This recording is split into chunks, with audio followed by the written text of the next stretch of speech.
Welcome to Linguistically Aware, the podcast about all things linguistics. You are listening to CJSW 90.9 FM, broadcasting out of Calgary, Alberta, at the University of Calgary campus radio station, located on Treaty 7 land. I would like to take this opportunity to acknowledge the traditional territories of the people of the Treaty 7 region in southern Alberta, which includes the Blackfoot Confederacy, comprising the Siksika, Piikani, and Kainai First Nations, the Tsuut'ina First Nation, and the Stoney Nakoda, including the Chiniki, Bearspaw, and Goodstoney First Nations. The City of Calgary is also home to Métis Nation of Alberta, Districts 5 and 6. My name is Brooklyn Shepard, and I'm a PhD student in linguistics at the University of Calgary.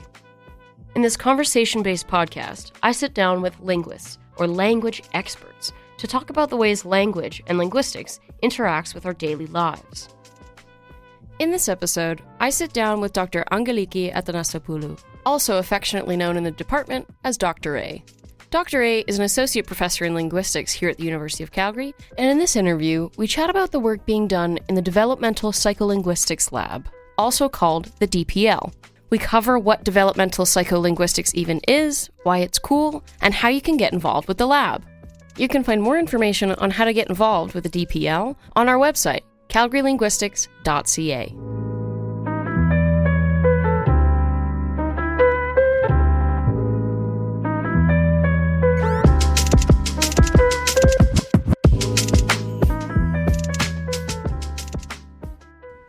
Okay, so I just wanted to say thank you very much for coming in today.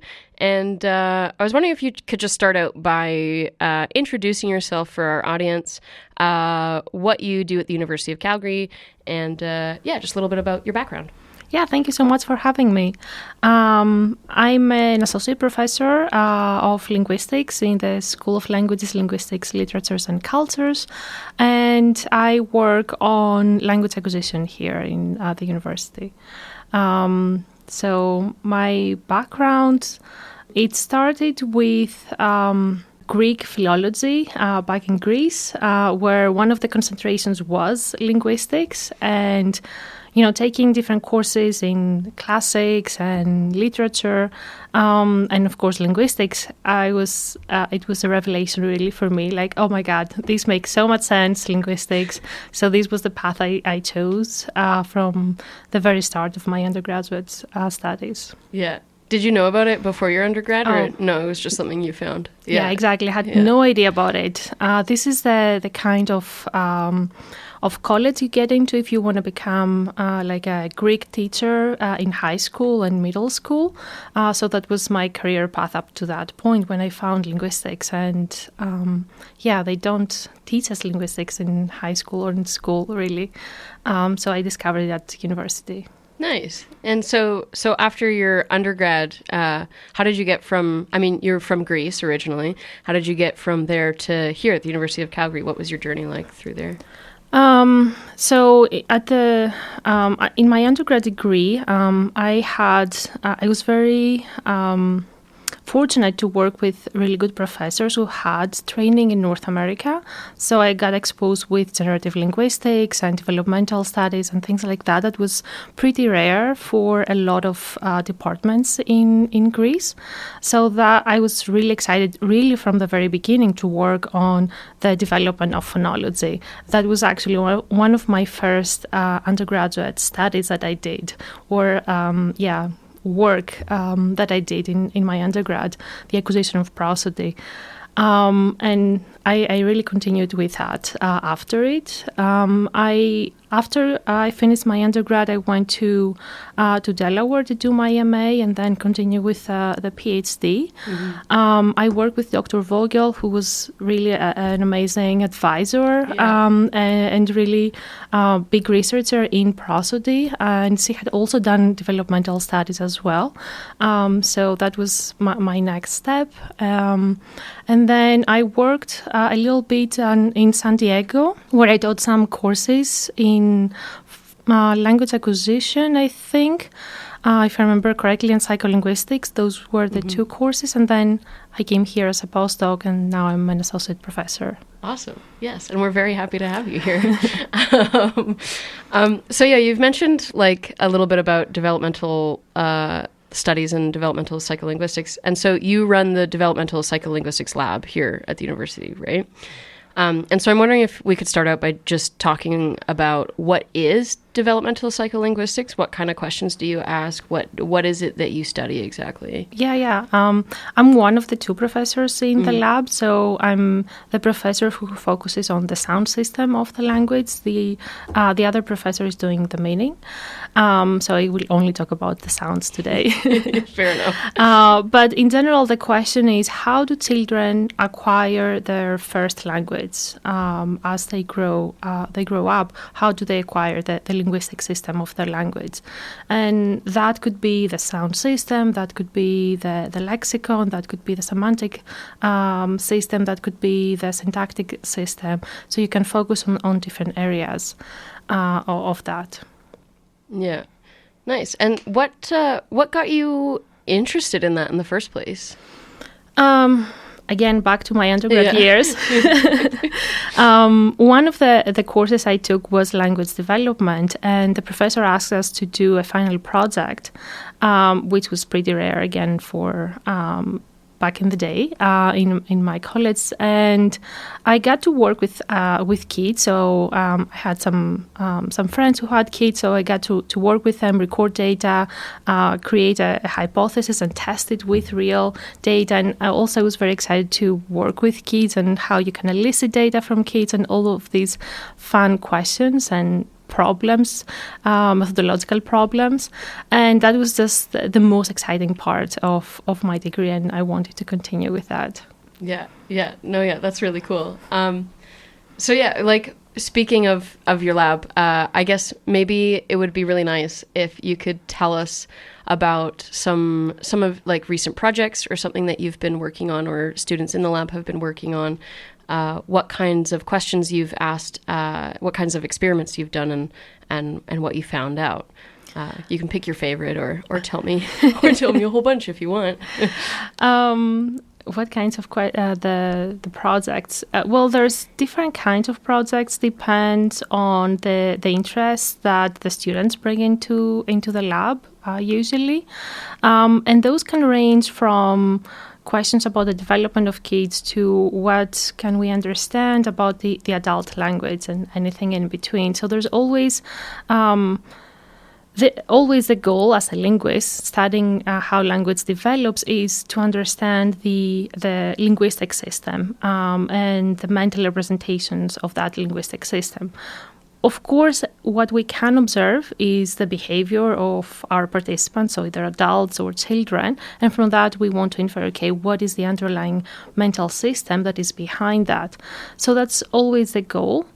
Now, that can be across languages. So we have a hypothesis that we want to test between 2 or 3 different languages because the system is supposed to be different, and we want to see how the system develops because of those differences. Or we can focus on one system and see really all these different components of this single system, how it develops in comparison to what we understand about the linguistic system more general. One of the studies that we did a couple of years ago was with my MA student, Summer Abdallah, and she studied the acquisition of Arabic stress. And it's actually quite surprising that not a lot has been done on the topic. The field of Arabic linguistics really focuses on second language acquisition, so how adults learn a second language. But there wasn't a lot on children and almost nothing on the prosody of the system. So she focused on younger children and the stress system of those. So do the kids who are growing up in Calgary, or in Alberta, I should say, do they develop their stress system like what we would expect for English, French, Greek children? And the question there was interesting because Arabic is so different than other languages because it's based on rules. So where you stress a word, it's based on the structure of the word, but it's not going to be predictable based on the position. So it's not always going to be the end of the word or the beginning of the word like it is in Hungarian, for example. So there is some predictability in the system based on the rules, the structure of the word, but also it's not predictable by the position in the word.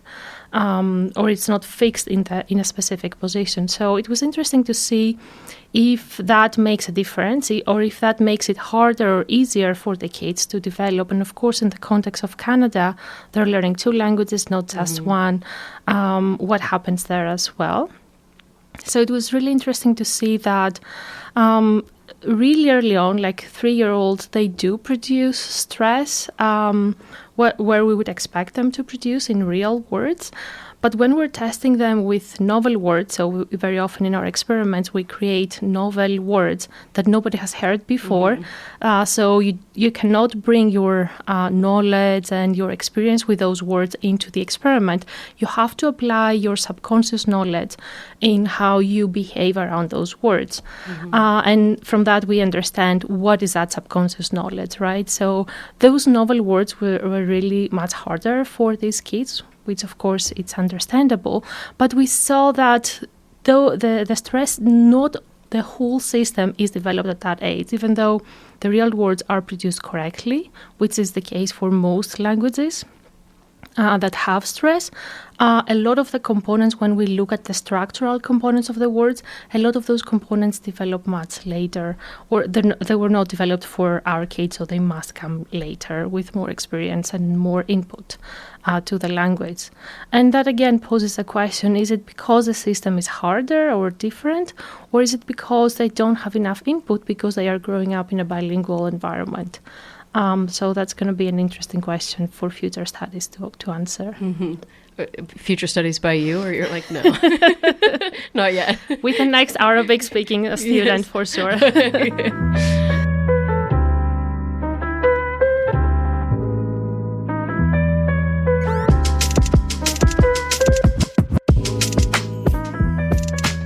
You're listening to Linguistically Aware, broadcasting on CJSW 90.9 FM on Treaty 7 land. Listen to this episode or any other episode of Linguistically Aware in full at cjsw.com or Apple Podcasts. Just search Linguistically Aware. If you'd like to learn more about linguistics at the University of Calgary, be sure to visit our website, calgarylinguistics.ca.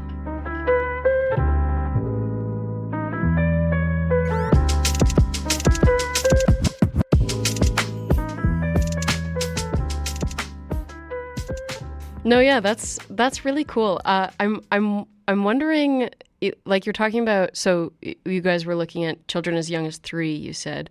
What does it look like to actually test these things in a lab with 3-year-olds? Like how does, I mean, it's hard enough to get 3-year-olds to do, you know. Yeah.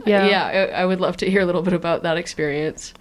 I think the experience can be different depending on the type of experiment you run. So there are mainly two types. One is a production experiment, so you're trying to elicit a production from the child, versus something where you produce the words or the sentences to them, and you show them some pictures or toys, and then you expect them to choose one or the other, or to do something based on what they heard. So in the first case where you elicit the productions, it's harder because the kid needs to feel very comfortable with the experimenter in order to speak, because very often young kids are very shy, they don't want to talk. But then when you get to the point where they're comfortable, you cannot get them to stop talking to you and telling you stories and all of that, which you would think is good because you're getting more data. But in an experiment, you need to have a controlled environment where these words or sentences are produced. So it cannot be just a kid saying the story. It has to be this specific word I need to elicit. It has to be produced in a specific context, in a specific position in a sentence, in a specific position within a context, and a larger conversation with the experimenter, right? So so sometimes getting too much of that it can be a problem. But it's always fun to work with kids and hear what they say, what they come up with based on what you show them. So the other thing is we very often create these, as I said, novel items for them, right? And of course, for kids, they don't know what a novel word is or a nouns word is or any of that. Or you cannot tell them this is going to be a perception task, etc. Right? So you need to create games or present your tasks as games for them and say, okay, now we're going to play and etc. And we have to create those fun characters for them where it makes sense to have something that they have never heard before. So someone baking shoes, for example, that makes sense for an alien. That was from a different study where we had to create this alien world to test what the kids know and understand about compound words. And they had all kinds of things to tell us about, okay, yeah, these are shoes, oh, cool shoes, colors, etc. So they had many stories to tell us about these items that we were showing them.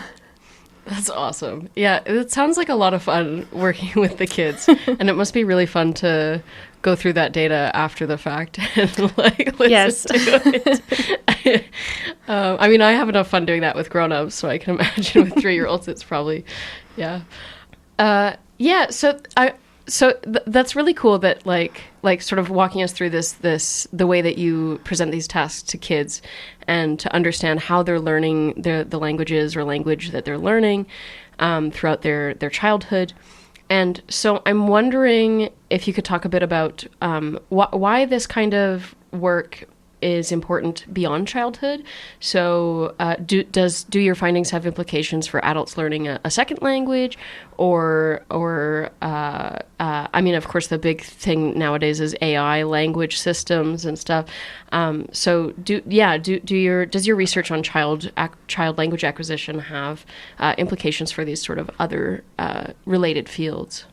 I will start by saying that always, as I said before, the goal is to understand human language. So that very often means the adult system that has developed up to that point, right? So understanding that system, and that's why we study development again as linguists, because we want to understand, okay, if this is the system that an adult has, by understanding how it develops, then we can say, okay, maybe some components that we thought existed in the adult system does not really that doesn't make sense based on what we see in what the kids are doing and how they develop their language, and vice versa. If this is the adult system, then the kids must be developing these components in this order.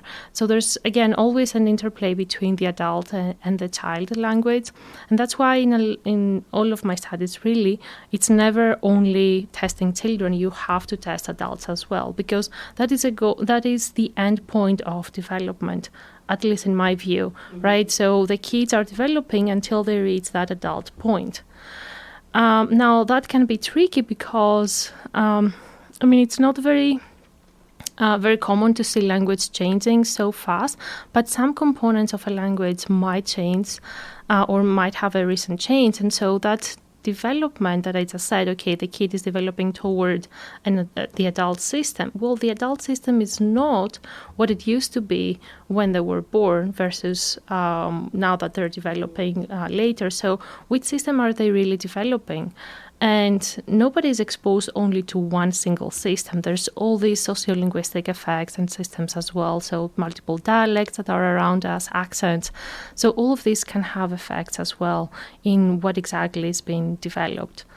But always we can understand the adult language by understanding how the language is developing in children, and that's why I think it's so interesting. Yeah.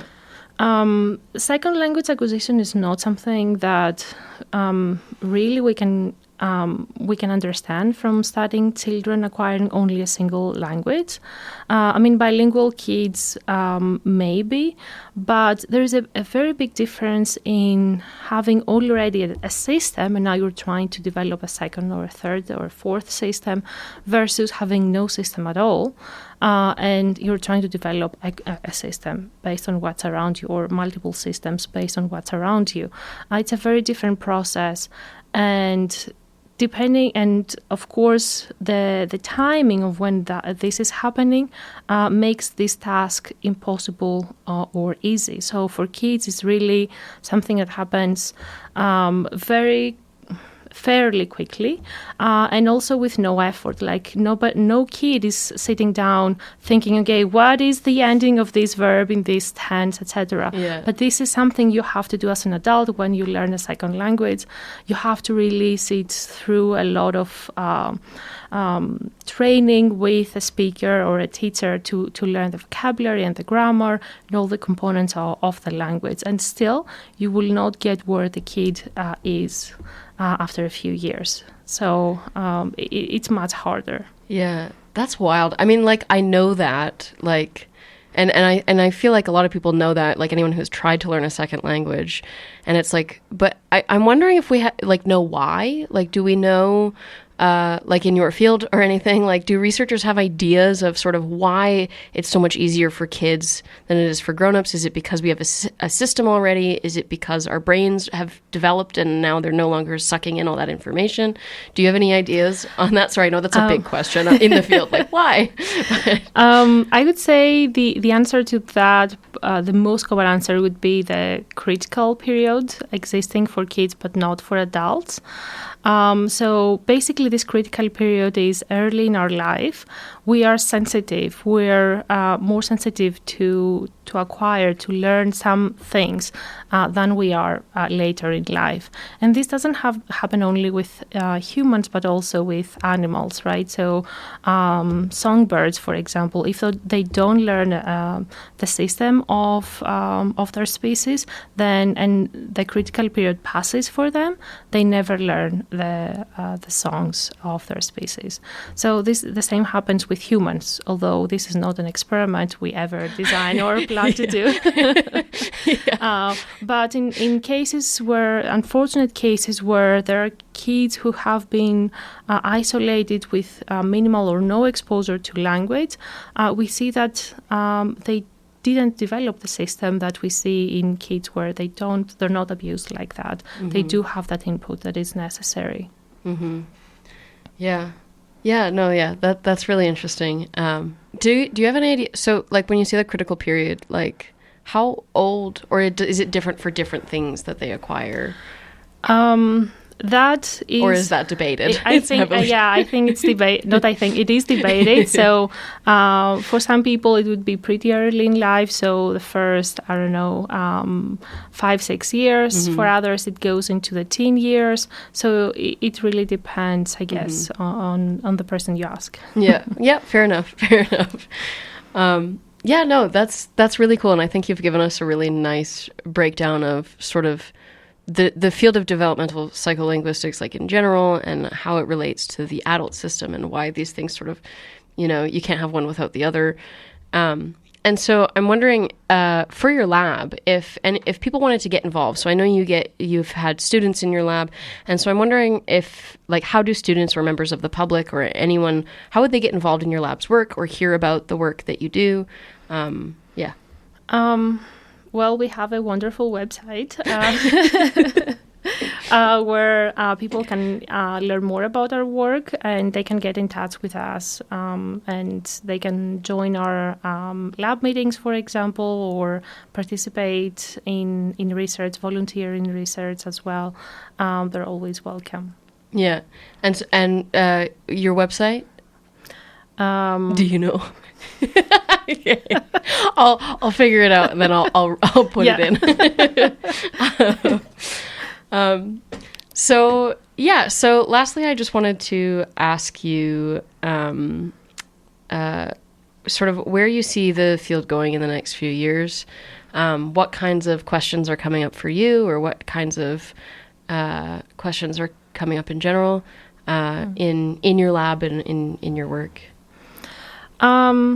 For me, I don't think this is a new question, but I wanna keep exploring it from with different aspects of language. I want to really understand the interaction between different linguistic domains in how the language develops. So it's not only about when you acquire, let's say, the sound system, you're not only developing the sound system. At the same time, you're also developing all these other linguistic systems. And what I really am interested is on the systems where they interact, or the linguistic phenomena where we see interactions between the sound system and the syntactic system or the meaning system. And so when these interactions are happening, what exactly can we see in the development to tell us, okay, this component of the sound system is really important to develop, let's say, the difference between a question versus a statement. Or is it the meaning that comes that is more important, or is the prosody gonna interfere with that? And you need both components to in your acquisition trajectory.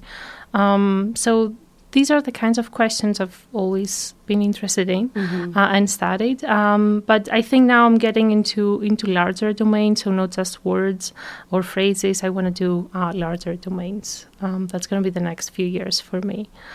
Larger domains is in like sentences, like sentence level. Interesting, yeah. Sorry, and carry on.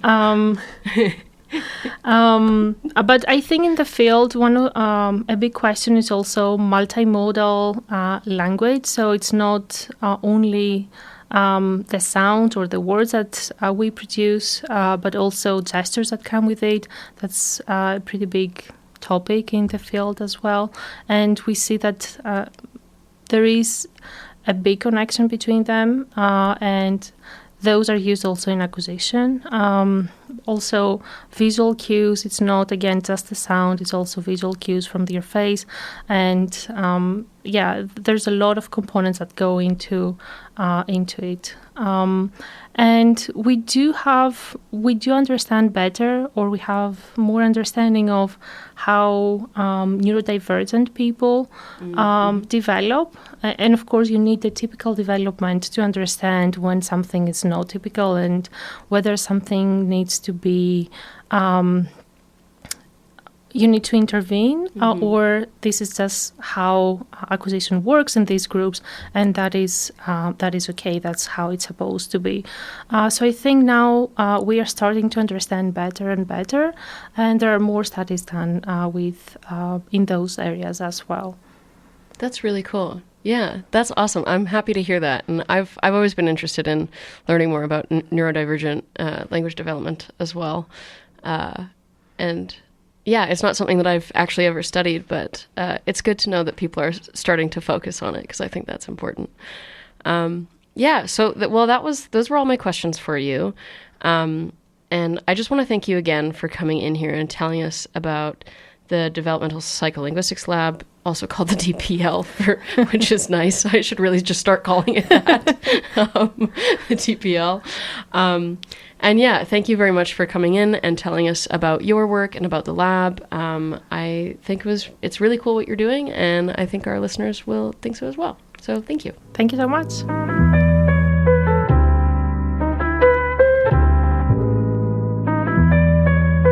Thanks for tuning in to this episode of Linguistically Aware. We hope you enjoyed our deep dive into the fascinating world of linguistics.